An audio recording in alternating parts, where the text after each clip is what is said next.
궁금한 백문백답. 입양의 취소. 세 번째, 입양기관을 통한 입양의 취소.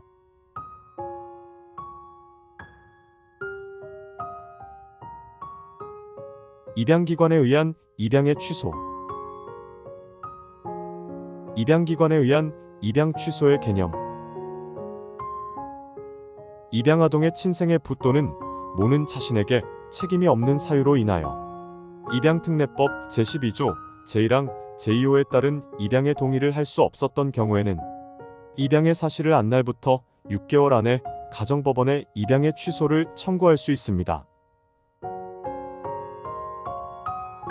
취소의 소. 소의 당사자. 원고. 입양아동이 입양될 당시 자신에게 책임없는 사유로 인해 입양의 동의를 할 수 없었던 친생의 부 또는 모입니다. 피고. 양부모와 양자를 피고로 하고 그중 어느 한쪽이 사망한 경우에는 생존해 있는 사람을 피고로 합니다. 관할 법원.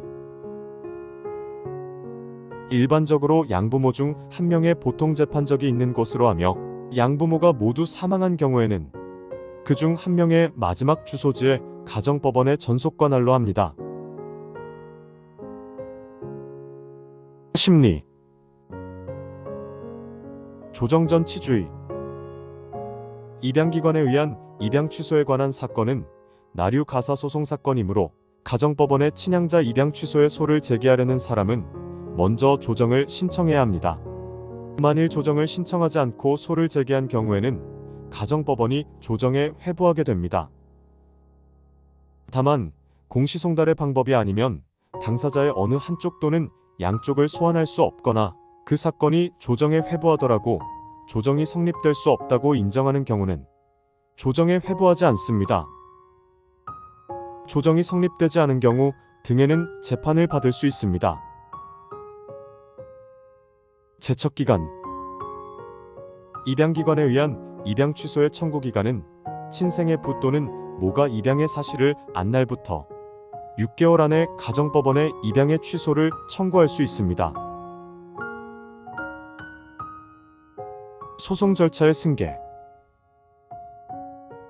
원고가 사망이나 그 밖의 사유, 소송 능력을 상실한 경우는 제외로 소송 절차를 계속하여 진행할 수 없게 된 때에는 다른 재소권자가 소송 절차를 승계할 수 있습니다.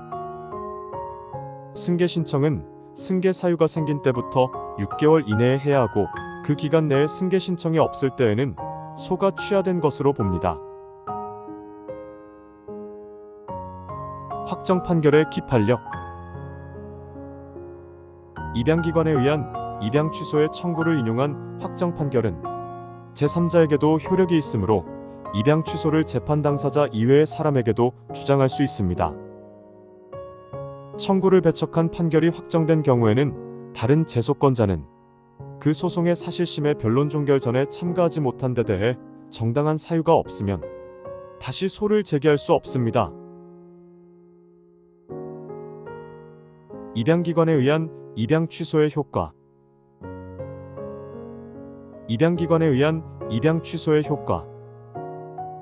입양 취소 판결이 확정되면 친양자 관계는 소멸하고 입양 전의 친족 관계는 부활됩니다. 이 경우 입양 취소의 효력은 입양 성립일로 소급되지 않습니다. 입양기관을 통해 입양된 입양아동의 입양이 취소되면 취소 신고에 따라 양자의 성과 본은 원래의 성과 본으로 회복합니다. 입양기관에 의한 입양 취소의 통지. 입양기관에 의한 입양 취소의 통지. 가정법원의 법원서기관, 법원사무관, 법원주사 또는 법원주사본은 입양의 취소 청구에 대한 판결이 확정되거나 심판의 효력이 발생한 때에는 지체 없이 그 뜻을 가정법원 소재지의 시장 군수구청장에게 통지해야 합니다. 가정법원의 법원서기관, 법원사무관, 법원주사 또는 법원주사본은 입양의 취소 청구 사건이 접수된 때에는 지체 없이 해당 아동의 입양을 알선한 입양기관 및 해당 아동이 보호 의뢰된 국민기초생활보장법 제32조에 따른 보장시설에 대하여 그 내용을 통지해야 합니다.